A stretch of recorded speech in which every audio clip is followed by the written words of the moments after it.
ঠিক আছে। আর আমরা হচ্ছে এই যে বসা ফিগারটা আছে, এই বসা ফিগারটা ট্রাই করব। মনে করেন যে এটাই হচ্ছে আমাদের একটা এ4 সাইজ পেপার, যেখানে হচ্ছে আমরা সরাসরি এই ফিগার ড্রয়িংটাকে দেখতে পাচ্ছি, বা আমাদের যে মডেলের ছবিটা আছে সেটা সরাসরি দেওয়া হয়েছে। ঠিক আছে। So let's start our practice. তো গত ক্লাসে কিন্তু আমরা বেশ কিছু প্রিন্সিপাল অফ আর্টের ব্যাপার অনেক কিছু ইনফরমেশন জেনেছিলাম, যেটা হচ্ছে আপনাদের প্রিপারেশনের জন্য খুবই কার্যকরী, বা অন দি আদার হ্যান্ড যে আপনারা যে ওভারঅল ড্রয়িং সম্পর্কে জেনেছিলেন তার একটা ওভারঅল ব্যাপার।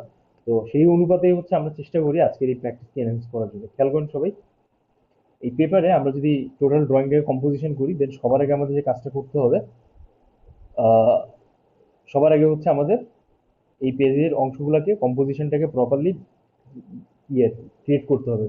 পেজের কম্পোজিশনটা আসলে কিভাবে আসে এই জিনিসটাকে উপস্থাপন করতে হবে।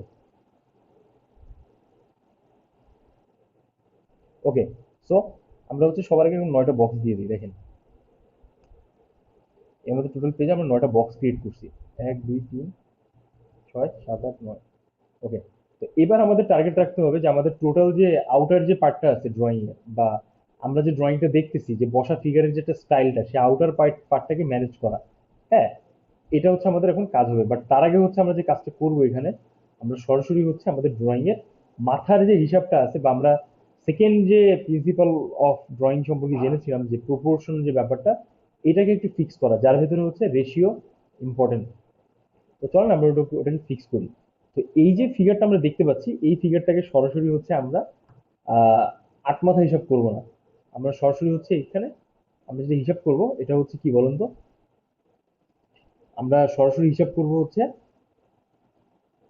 5.5 মাথা বসা ফিগার। সবসময় মনে রাখবেন, 5.5 মাথা বসা ফিগার যদি কোনো বসা ফিগার আসে, আর দাঁড়ানো ফিগারের ক্ষেত্রে 7.5 থেকে 8 মাথা। ঠিক আছে। কিন্তু আমরা এই ফিগারটাকে 6 মাথা রাখবো, বা 6.5 মাথা পর্যন্ত সর্বোচ্চ যাব। কারণ কি, এই ফিগারটা যে স্টাইলে বসে আছে, এটা কিন্তু এই বিষয়টাকে উপস্থাপন করে। অনেকে আমাকে আজ করে যে দাদা, এই যে ফিগার ড্রয়িংটা আপনি উপস্থাপন করছেন বা বলছেন যে এইভাবে আসতে হবে বা আঁকাইতে হবে, তো এই ফিগারটা আসলে কি লাইক মানে আঁকানোর ক্ষেত্রে এই মাথার হিসাবটা কি সবসময় ক্যালকুলেশন করা লাগে? দেখেন, জেনারেলি মাথার হিসাবটা যখন আপনি ধরতেছেন তখন কিন্তু আপনার ভুল হওয়ার সম্ভাবনাটা কম থাকতেছে, যার কারণে কিন্তু আমরা এই ফিগারের হিসাবটা সাধারণত করে থাকি। অ্যাকর্ডিং টু দিস, আমরা চেষ্টা করবো যে এই বিষয়টাকে একটু মাথায় নেওয়া। ঠিক আছে। ওকে। সো খেয়াল করেন এবার,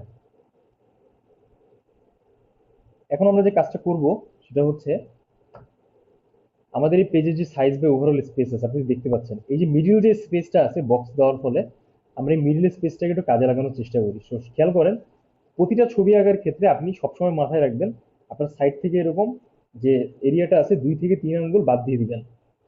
এটা চলে যাবে হচ্ছে আমাদের কম্পোজিশন বা দেখার সুবিধার্থে। তো আমি একটু অ্যারো চিহ্ন দিয়ে দিই, দেখেন এইভাবে।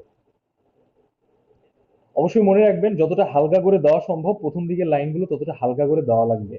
যদি আপনি এটা না মেনটেন করেন তাহলে কিন্তু পরবর্তীতে আপনার ডাইমেনশনটা ব্রেক করা বা ডাইমেনশনটা কিন্তু আহ, আনাটা খুব কমপ্লিকেটেড হয়ে যাবে। এই জন্য এটা খুব জরুরি। হ্যাঁ, এই জন্য হচ্ছে এটা একটু মেনটেন করবেন। তো এই পেজটা কিন্তু অনেক বড় একটা সাইজ, এটা হচ্ছে একটা কোয়ার্টার সাইজ কার্টিজ পেপার। তো এর মাঝখানে আমাদের এই এরিয়াটা, এই পার্টিকুলার এরিয়াটা খেয়াল করেন, আমরা কিন্তু আমাদের ফিগারটাকে কম্পোজিশন করব, দিস এরিয়া। ঠিক আছে। দেখতে পাচ্ছেন আমি একটা ডিম্বাকৃতি শেপ দিয়েছি, অনেক লার্জ সাইজের একটা ওভাল। সো এই ভেতরে আমাদের কম্পোজিশন করতে হবে, যে সবসময় মাথায় রাখা লাগবে এর বাইরে যেন আমাদের ফিগারটা না যায়। It's very necessary. Okay, so let's do it. ছবি আঁকার আগে আপনি যে কাজটা করবেন, সবার আগে ফিগারের একটা মাথার শেপ হয় গোল শেপ। তো একদম চোখ বুজে যে টপ স্পেস আছে, টপ এরিয়া হচ্ছে আপনি চেষ্টা করবেন যে এটাকে একটু গোল শেপটা দিয়ে দেওয়ার জন্য, সাচ এজ লাইক দিস। খেয়াল করেন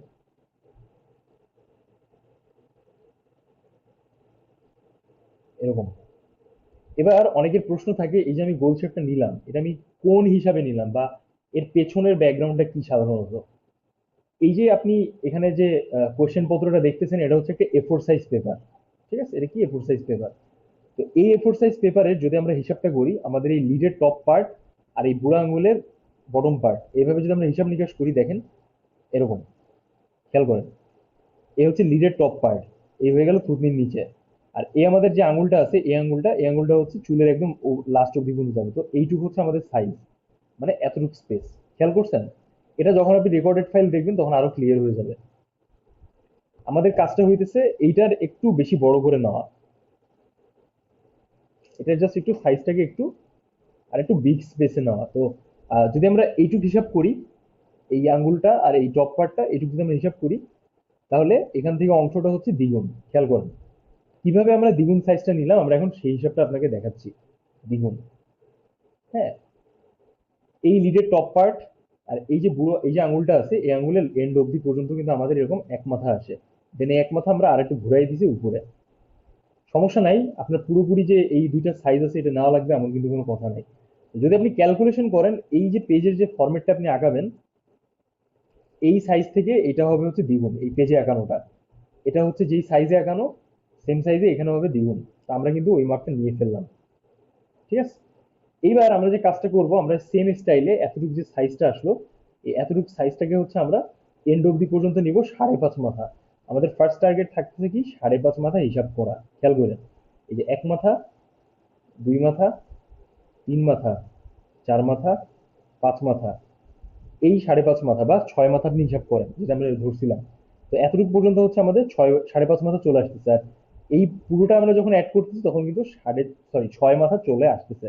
ঠিক আছে, this is the reality. Okay, so এখন হচ্ছে আমরা সুন্দরভাবে এখানে লাইনস গুলো দিব। দেখেন,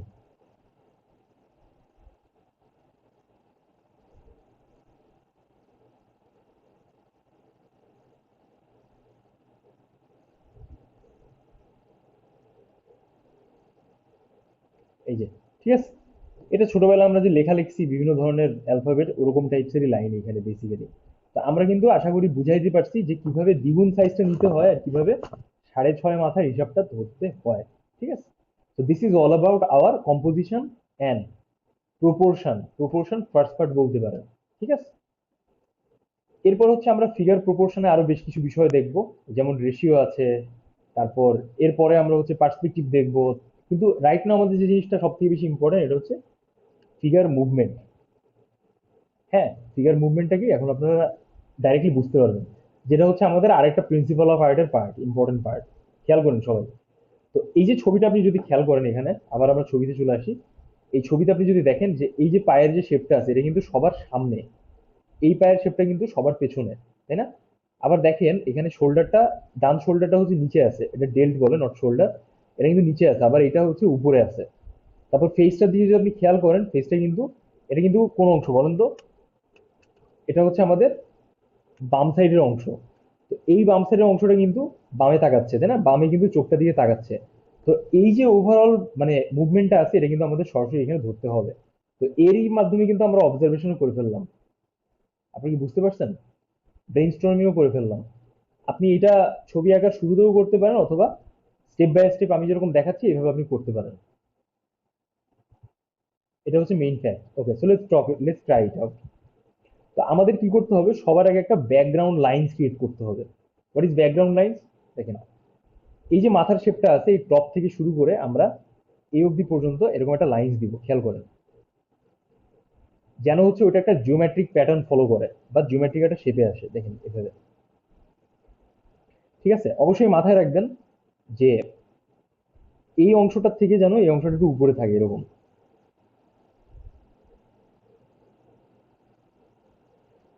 এই ব্যাকগ্রাউন্ড লাইনটা কিন্তু অনেক ইম্পর্টেন্ট, খেয়াল করুন।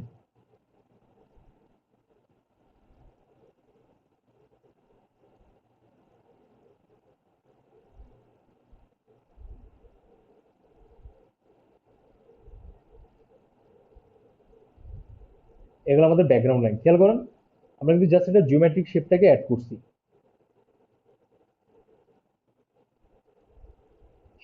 এই টেকনিকটা কিন্তু আমি আগে কখনো দেখাইনি, so this is the first approach to you, যে আমি কিন্তু নতুন একটা টেকনিক আপনাদের শেখানোর চেষ্টা করতেছি। এর আগে আমরা যেটা শিখাইছি সেটা ডিফারেন্ট টেকনিক ছিল। ওকে, তো আপনারা এতটুকু এগিয়ে ফেলেন। আই হোপ যে আপনারা